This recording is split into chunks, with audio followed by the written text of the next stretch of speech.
for YouTube to go live. Okay, here we go. We're on live on YouTube. Let me move this a little bit out of the way. And we are live on Facebook at the same time. So thank you guys for popping in. Oops, let me fix that. Okay, we're good. So hopefully you guys can see me live on YouTube, and we are also live on Facebook. Tonight we are going to discuss moodiness and fasting. And I know this is kind of a hot topic for a lot of the women that are in my course currently, and for a lot of you that are reaching out to me on YouTube as well. And so I'm going to kind of just cover some basic stuff about fasting and why it is we kind of get moody, and then we will kind of close it out with some just general kind of updates of what's been going on in our house and some things that are going on here. So if you are new, welcome. If you are joining me on Facebook Live, definitely take a second to hit that like button. That way you'll be notified when I go live. And if you're joining me on YouTube, I always appreciate it if you would subscribe. And that way, again, when I upload a new video or I do go live on YouTube, you'll be notified, and then you can join us in the conversation here live. For those of you who are new to me, my name is Diane, and for the past 25 years, I have been helping women create nutritional plans and find fitness programs to help them look and feel their best and live their most authentic life. And for me, over the past couple of years, that has been done through my research and implementation, and now a lifestyle that I've created around intermittent fasting. And now I am actually teaching other women how to do the same thing with intermittent fasting, as far as kind of just rebuilding their life and the way that we think and live around food, and creating a lifestyle that we enjoy and that can help us look and feel our best, and most importantly, live our most authentic life. So tonight we're going to talk about moodiness and fasting. And for us, we're going to talk about intermittent fasting, and then I'm going to touch a little bit on some flexible intermittent fasting and how you can incorporate that to kind of help you get through some of those moody times. And so moodiness is different for everyone. We all kind of handle it at different levels. We all kind of get moody at different levels. We all tolerate it at different levels. And so anything that I say, I want you guys to just know that it's in sort of a general population scope, and it's not meant to be a one-size-fits-all. And I always sort of talk just off my own general personal experiences and maybe some of the experiences that I've kind of helped other women get through. So take what I say as just some good old general information and apply it where it's needed in your life. And if it's not applicable, just discard it as just some entertainment, hopefully, and some information that maybe you can think about a little bit. And if it doesn't apply to you, it doesn't apply to you. Okay. So when I first started fasting, I definitely noticed that I was moody. And I think a lot of it has to do with the fact that everything that we're doing or that we're hoping to accomplish with fasting has to do with regulating and sort of balancing out our hormones. And hormones and women kind of equal moodiness. And so those things kind of just go hand in hand naturally. And a lot of the women that I deal with in sort of my arena of fasting, and women sort of at that point of not knowing where to go next because they've kind of tried everything and nothing else is working. We're already sort of suffering some mood issues anyway because our hormones are out of balance. And I think every woman, unless you've kind of gone through a hormone balancing experience, we all just have hormones that are out of balance because life just does that to us. We're constantly changing chemically in our bodies. Our hormones are always readjusting. And then you throw some life in there, and you throw some, unknowingly bad nutrition, and we throw in some dieting cycles, and we throw in some exercise and maybe over exercise, and everything is out of whack. And with that comes some moodiness. And it comes naturally. It's not anything that we're doing wrong per se. It's just part of who we are as women. Then you incorporate some intermittent fasting into that, and you're completely changing everything in your life. You're changing the times in which you eat. You're hopefully changing some of the things that you're eating. For a lot of us, we start incorporating some lower carbohydrate type diets and higher fat diets, and that takes adjusting in our body. And the ultimate goal with fasting is to get ourselves in a hormone balanced sort of state with our body. But to get to balance, we kind of have to trudge through the icky part. And that's really when that moodiness happens. And because we're changing blood sugars, we're changing energy sources, we're changing, again, the times in which we eat, we're changing the types of foods we eat, that causes our hormones to kind of be out of whack for that last little time while we're adjusting. And remember, a lot of us have cortisol levels that are out of control. We have estrogen levels that are out of control. We have progesterone levels that are out of control. We have testosterone levels that are out of control. And until we get those things in as good of balance as we can, naturally, it's going to mean that we're going to have some days that we're moody. So some things that we can do to kind of control that moodiness, or maybe just take hold of it and accept it and try to just kind of incorporate some grace and patience with it, it's just sort of knowing that that's part of the deal. And for most of us, and with the women that are in the course that I take, they all submit, and you guys, if you're on, know you submitted About You form, and almost everyone says mood swings is part of the thing that they're suffering with before they start fasting. And so I think sometimes we forget that we've been moody all along. Like women are just moody creatures because of the hormones that we have going on and the fact that they're constantly changing. And so we forget that, and then we jump into something like intermittent fasting. We're like, oh, I'm suddenly so moody. Well, no, we've been moody all along. It's probably just a different kind of moody. Or you're noticing some changes in your life, and so you incorporate the moodiness with this new thing when the moodiness has always been there. This thing's just the new thing, and that's fasting. So, but there are some things that are caused by fasting that would change your mood, and that just comes from the hunger and the fact that the first couple of weeks for some of us is just that time when we are trying to get our hunger hormones in balance, and we do have bouts of hunger and we do have bouts of fatigue, and we don't know how deep of a healing process that our body's going to need to go through when we're actually fasting and trying to get ourselves back on track. And so sometimes that just means you don't feel good, and when you don't feel good, you're not in the best of mood. And then when you get through all of that, and you get through the sludgy part, and you get your hormones in balance, and you get through learning how to eat a different way, and you learn that skipping a few meals a day is not going to kill you. It's actually, a few meals a day is not going to kill you. It's actually going to energize you. And you get over the hump, and you are really good about watching how much of those unnecessary sugars that you put in your body, and you're kind of making sure that the carbs that you eat are the good kind of carbs, and you stop putting those sugar rushes and sugar lows into your body and your bloodstream, and you don't have to work those off anymore, and you get into that fat adaptive state, then everything starts to change, and we actually become in a great mood, and we have so much energy we don't know what to do with it, and everything starts to become easy. But for most of us, if we don't know that the easy is usually just right over the hump, and we think that fasting is causing us to be in a bad mood because we forgot we've been in a bad mood for the last couple of years, just not feeling good about the extra weight that we've gained, or the fatigue that we've had, or the sleepless nights that we've been having, or the night sweats, or the leg cramps, or all the other things that we've been dealing with as we've become hormonally imbalanced, then we don't think it's worth it to get over the hump, and a lot of women end up quitting because they think that the moodiness is directly related to the fasting. And the reality is it's not. Some moodiness might change, but in the process of fixing your body, the moodiness will settle down as much as it possibly can for us women, because sometimes we're just moody, and that's okay. And it's going to be better on the other side if you can get through it. So if you're starting to intermittent fast, or you are intermittent fasting and you're feeling like you're moody, some things you could do is drink more water. It could just be that you're a little bit dehydrated. Get a little bit of extra sleep. There's nothing wrong with going to bed a little earlier, or I often say if you have the kind of lifestyle that you can incorporate a nap during the day, take a nap. A nap is not anything that you should feel guilty about. A nap is sometimes just needed. Ask for some grace from the people around you. See if they can lighten your load a little bit. Take a little stress out of your life if you can. Eat great food.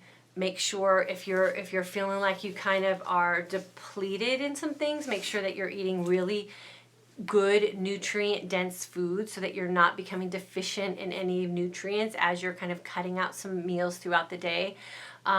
If you need to take some supplementation to kind of get you over the hump, take some supplementation. Just make sure that you've researched it and that what you're putting in your body is going to benefit you and not harm you.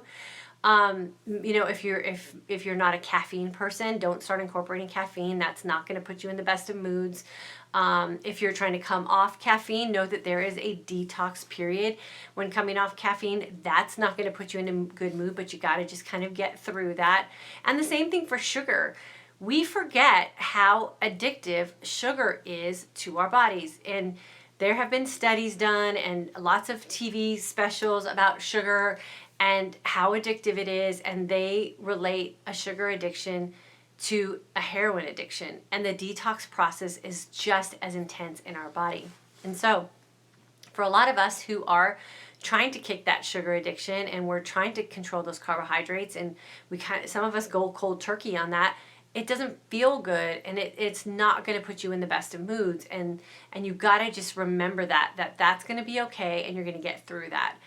And then there's days where some of us veteran intermittent fasters are just in a bad mood too, and on those days I say just eat.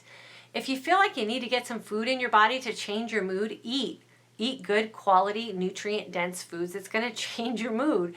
And evaluate what you're doing with your fasting. And if you've gone so strict, or you've depleted so many things out of your nutritional plan that it's just making you feel like life's just blah, or you're missing out on too many social events, or life doesn't seem worth it if you can't have your French fries. And I say that because I went through a bout of time when I was starting my fasting and trying to figure out what foods were bothering me, and I was depressed about the fact that I may never be able to eat a French fry again. Like, that was a sad time for me, and it was a legit feeling. And so pay attention to those things. And if you've gone too strict, too fast, too hard, too long, change it up and go have a meal that has all your favorite food in it, and go have a slice of cake if a slice of cake makes you happy. Just know that, know why you're doing it, know what the end result is going to be, know what the consequences sometimes of those things are, and then jump out of that as soon as you can. Because we don't want to live in those places that we're going to do those things that are going to eventually put us in that everyday bad mood again because we're feeling bad. But a piece of cake isn't going to kill anybody, or a dessert out with your spouse on a date night, or a glass of wine, or pizza every now and then is okay. And we've got to take some of that pressure off of ourselves and not be so under the gun all the time to be so perfect. And I always say, if you fasted one day a month, you would do your body so good. The fact that we're trying to fast every day for a set amount of hours is a lot to expect from yourself. It's a lot to expect of your lifestyle. It's a lot to expect of your friends and family to understand. And sometimes you need to just walk away from it and just have breakfast if you want, or have lunch if you want, and take some of that pressure of being perfect all the time off, and just enjoy your life, because it's just food. And we are trying to create a life where we're having food work for us and not against us. And if what you're deciding to do is that thing that's making you feel like you're in a bad mood all the time, or just making you not feel good, then you got to take a break and you got to walk away from it for a little bit. And then you have the skill set now to jump back in whenever you want. And that's a very empowering thing, to be able to walk in and out of something with ease because you have experience at it and you have a skill set in it. And everyone who's leaving, or who's in my class and is graduating from my intermittent fasting course, will have the skill set to walk in and out of intermittent fasting whenever they feel it's appropriate for their life. So if you're feeling like it's too much pressure, or you feel like you need to take a break, or you're feeling like you're in a bad mood every day, you got to take a step back and evaluate what you're doing. Are you going too lean on your food? Are you not eating enough during your feasting window? And I know I've had a lot of people reach out to me, say that they feel like they're just binge eating in their eating window. And sometimes you are going to binge eat in your eating window. I know for me, sometimes I only have a 4-hour eating window. I got to eat a lot of food some days in a 4-hour eating window. And yeah, you kind of feel like you're binging in that time. And if you're binging on good quality, nutrient dense foods, it's okay. Your body needs the calories and it needs the nutrients. I say just eat away. If you're binging on, Lay's potato chips and ding dongs and, Hot Pockets, maybe that's not so great. But if you're binging on some really good nutrient dense foods, then that's just your body telling you that you need to eat. And if you're eating enough fat, your body will send you the signals through your hunger hormones that are now balanced out to tell you when you've had enough and you need to stop eating. And then that's when you just have to listen to your body and stop eating. So try to take some pressure off if you're feeling like you're really moody. Drink some water. Make sure you have enough minerals in your system. Make sure you're eating balanced meals when you sit down to eat. Make sure you have people with you that you enjoy when you're eating. That makes a big difference too. Don't put yourself in a position where you're always eating alone. Eat with people. So that means, yes, go out to dinner sometimes and just enjoy some social time with some friends.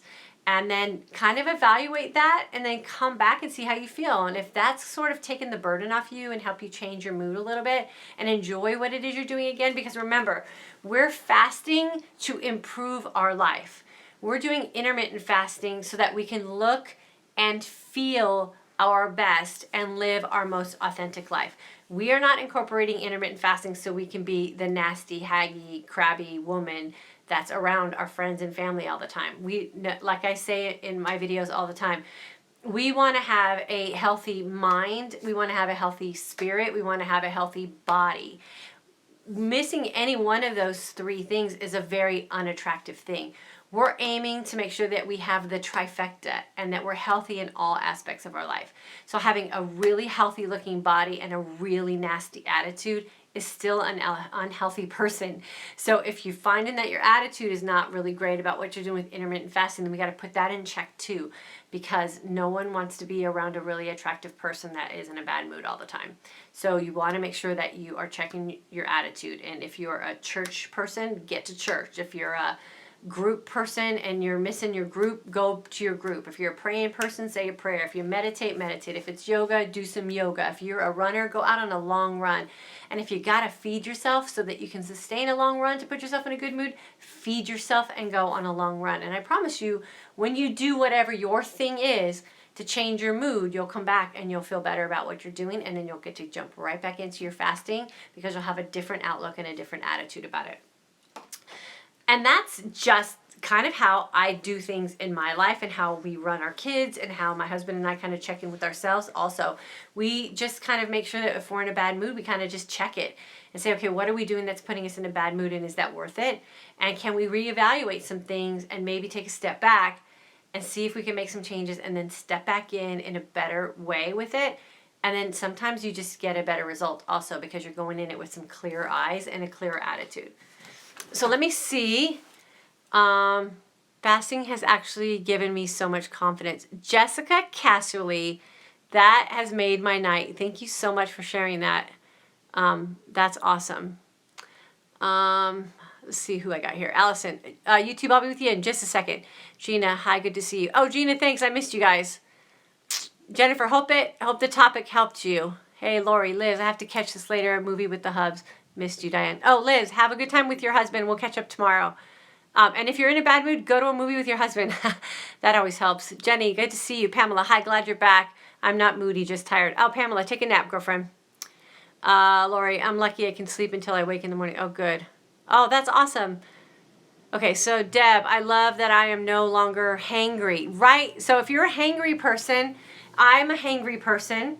If I don't eat, I'm not a person you want to be around. Or I have to say, I used to be a hangry person. And my family would, like, if we were driving somewhere and I was hangry, they would, like, drive me to a convenience store and buy me a snack. Like, they were like, go inside and find yourself something to eat. Or I was never allowed to leave the house unless I packed a snack bag, like a toddler. Like, seriously, I could not leave the house without food. Because if I didn't eat every 2 hours, forget about it. I was a nasty mess. And now I go sometimes 20 hours without food, and there's something about intermittent fasting and what it's done for me that always has me in a very peaceful and calm state. I don't know why that is. Maybe it is my hormones are balanced out. I don't know. But I always explain that I have this very calm sense about me. And I'm kind of a high-wired, tight-wired person, so that's saying a lot because I'm high-strung. But I always feel very calm and very peaceful, and fasting has done that for me. So I don't know what it is about fasting that's done that for me, but the not being hangry has helped a lot. Jennifer, good. I'm glad it helped. Okay, let's see what we got over here on YouTube. I'm finding that I have been feeling happier since I started IF. Kelly, I feel the same way. It's the weirdest thing. Maybe it's the lack of sugar. I don't know, but I'm loving it. I don't get moody as much, hangry. Oh, good. Heather, yeah, me too. Hey, Dee, good to have you here. Heather, Cassandra, good to see you. Brenda, awesome. Okay, so we are back. I took a couple days off to spend some time with my kids this week because it's their second to the last week of school. So I'm going to brag a little bit about some things that my kids did and why I took off. But Monday was the awards assembly for my son. He is a junior in high school, and he was sworn in as his STUCO president for his senior year. So he did a really good job and moved up from he was treasurer this year for a student council, and next year he will be voted. He was voted in as president, so he got sworn in for that. So it was kind of an honor to see. And then he was ranked number 10 or top 10 of his junior class, the only male out of the sophomore and the junior class who's in the top 10 who's a male. So that was a pretty big honor for him. He did a really good job this year. We're really proud of him. And then they have another award at his school where the staff picks two, male and a female, out of every class and honors them with these awards. And he got one last year. It's sitting right here. It's last year he got the Silver Arrow of Honesty, and that was voted by the staff of the school. And this year he got the Golden Key of Responsibility. So he was awarded with that, which is a surprise. Like the top 10, you kind of know, you follow your grades, you kind of know you're going to get that kind of ranking. And he knew he was, the president of student council. But the Golden Key of Responsibility was a big surprise to us. And as a parent, and I know some of you are parents on here, to know that there's other adults who think that highly of your child was just very heartwarming for my husband and I, that the staff of his high school, selected him out of all the males in his junior class and awarded him with that was a huge honor for us, because we know then as we push him out the door in the morning and all the things that we've taught him, he's showing those things, and he lives his life that way, and other people see that in him. And so that was something that we felt really good and very honored and very proud of as parents. So we did that on Monday night, so that's why I missed you guys. And then my daughter had some presentations at school that she did, and so she was she did some research on Eleanor Roosevelt, and she did this amazing presentation about Eleanor Roosevelt and the work that she did and all the great things that she did for women and African Americans, and she was super proud to do her presentation, so we did that. And then we had a guest in town. My husband's goddaughter came through town for a night. She just graduated from college, and she was driving from Vermont to California, so she stayed here for a night, so we got to spend some time with her. So that was awesome. And then my son was also awarded something through his the school district where he was in an organization where they do these like competitions, and he was competing in the area of nutrition, so that kind of warmed my heart this year, and he was ranked number 8 out of the state of Texas in the area of nutrition, so he got that award too. So we had a really good week, a very happy week. It was super fun, and I thank you guys for understanding that I had to step away for a few nights and be with my family and be there to honor our kids and all the hard work and stuff that they've been doing. So I missed you guys, but thank you so much for understanding and staying in touch with me through Facebook and YouTube. I know, Molly, thank you so much. It was a good couple nights for us with the kids and the family. So that's good. So I'm back now though. But tonight's Thursday, so it's my first and my last night before the weekend. So I won't be back until Sunday, but I'll be back Sunday for sure. And then for everyone who's kind of been checking in and getting on our email list for our June group, I kind of wanted to update you guys on that too. So we only have 40 spots left for June. We have to cut it off at a certain number. We will be sending an email out this week for everyone who's put their name on our email list, and it's going to be first come, first serve, and it's going to be fast and furious probably for the next week with everybody signing up. And keep in mind too that we do a 30-minute consult call with your intermittent fasting course, and it's a first come, first serve. So if you have some sticky times or limited times available to book your 30-minute call, you want to make sure you get registered soon, because we only have so many slots to fill every month, and once they're gone, they're gone. So you want to make sure that you get your 30-minute consult call in. And the feedback from our previous groups is that the consult call really does help them, because I spend 30 minutes on the phone one-on-one with you, and we discuss you and what it is that you're looking for with intermittent fasting, or some specific things that you have going on with you nutritionally, and I give you one-on-one advice and some support and some guidance through that. So if you're looking to get into my June intermittent fasting course, I highly recommend that you get registered sooner than later.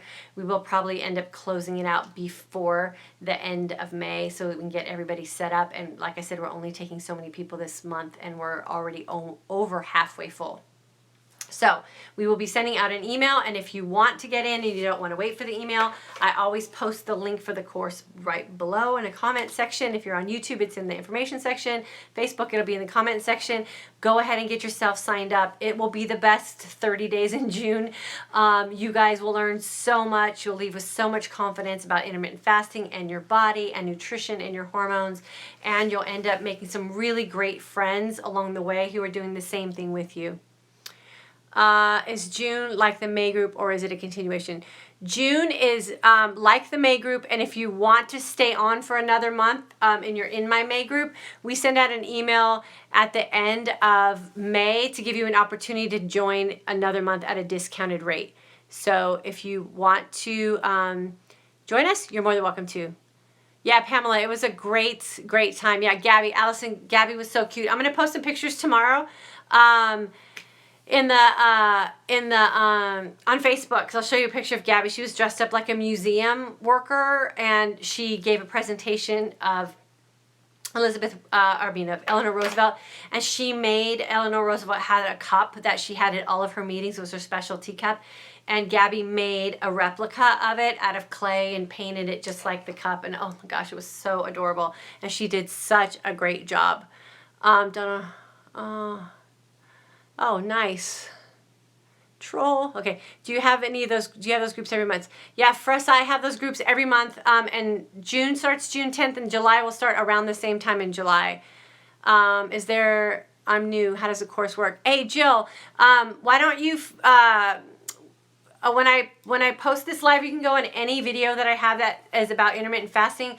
There's a link in the description that you can get information about the course. Just go ahead and go through the link, and then that way you can see the video on the course and get all the information there. And if anyone here wants to kind of share with Jill what the course is like, you guys can post something. Okay, I think that's it there. That's awesome. It's always great to be able to tell others how proud you are of your babies. Yeah, Jennifer, it's cool. My kids work hard, and they're awesome. Okay, cool. So I think that's it. Any questions about moodiness or intermittent fasting or anything that I can close up with for you guys? May group, you guys are doing awesome. We're in the end of the second week. Next week, we're going to talk about emotional and social aspects of fasting and kind of give you some advice on what to do with that. And then week 4, we're going to kind of round it out, and then we're done. And then we'll be moving on. If you guys want to jump into June again, or June for another round, you're more than welcome to, for a little extra support. And if you're looking to do some more deep fasting, then I have an alumni group, and we are going to start our first extended fast next week together as a group. And you're more than welcome to jump into one of those types of groups as well. And we'll explain all that in the last week of the course. So no worries. Enjoy your time now. Don't even think about that yet. Do what you're doing now. How I missed some things on nutrition. No, not yet. I don't go too much into nutrition in the May course because I don't want to freak you guys out. I want you to just worry about fasting and doing the basics of it. Going too deep into nutrition freaks people out because I want you guys to be able to feel comfortable not following a diet. I want you to feel comfortable not following macros. I want you to feel comfortable not counting calories. I want you to trust your body. I want you to listen to your body. I want you to know that if you had to go rogue and just fly by the seat of your pants nutritionally, you'd be okay. And you don't need anyone else to tell you what to do. We as women have been listening to other people give us advice about nutrition and diets, and we've been following too many people blindly.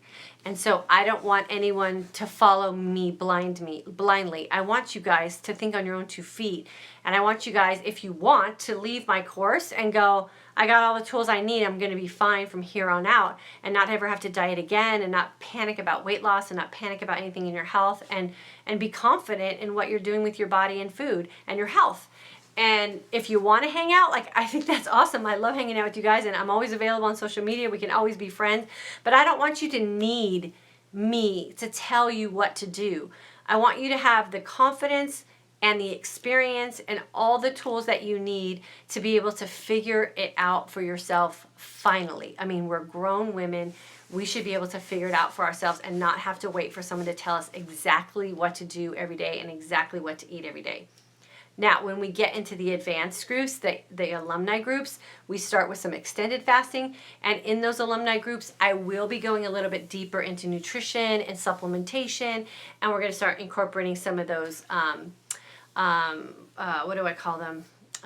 Crutches that we kind of take out in the first 30 days. We're going to get some education about how to incorporate some crutches and some of the tricks and tips that you can use to kind of keep yourself in a fasted state and some things that you can do when you want to work out. But the first 30 days, I want you guys to be as raw as possible because I want you to be able to feel like you can do it just on food and that you can do it just on timing and that you can do it just for you and that you don't need anybody else. So we'll go a little bit more into that as we build our relationship with each other and kind of go through, get some more confidence and comfortableness with fasting in general.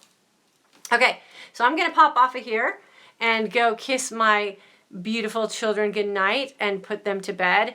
And then I will see you guys Sunday night, the same time. So 9 o'clock Central Standard Time, and I will be live here on YouTube as well as Facebook. So if you are comfortable on YouTube, definitely feel free to join me. And if you're comfortable on Facebook, that's fine too. I'll be in both places. I've been fasting for a month, but on and off, I keep falling off. And I see no results yet. I do get headaches and uncomfortable. I need to join your group. Okay, Fressa, since you're on YouTube, just find one of my other intermittent fasting videos, and in the information section is a link. Click on that and get yourself signed up for the June group, and you won't fail at fasting anymore. After the first week, you'll be confident to go on your own. So you'll be fine. Okay. I got another person over here that just said they fasted for 20 hours. I can't believe it couldn't go without eating 2 hours in the past. Gina, I know. Once you do it, it's amazing. And you have to just get that confidence. You have to get out of your way mentally and if you're in my May group, next week we're going to talk about words that we use and mental blocks that we put in place and how to overcome those things and how to really build our confidence. So if you're in my May group, get ready. Next week's going to be pretty deep and it's going to be pretty fun, and I can't wait to share what I got for you guys in that week. So I'm going to jump off. Have a super night. As always, I appreciate your guys' time. Thank you so much for spending some time with me. And if you're interested in the June group, definitely click a link below. You can get yourself in the group, or if you need information, just provide me your email address and we can get you some more information. And then my May people, I will see you in the group or in our Facebook group tomorrow. Have a good night, you guys.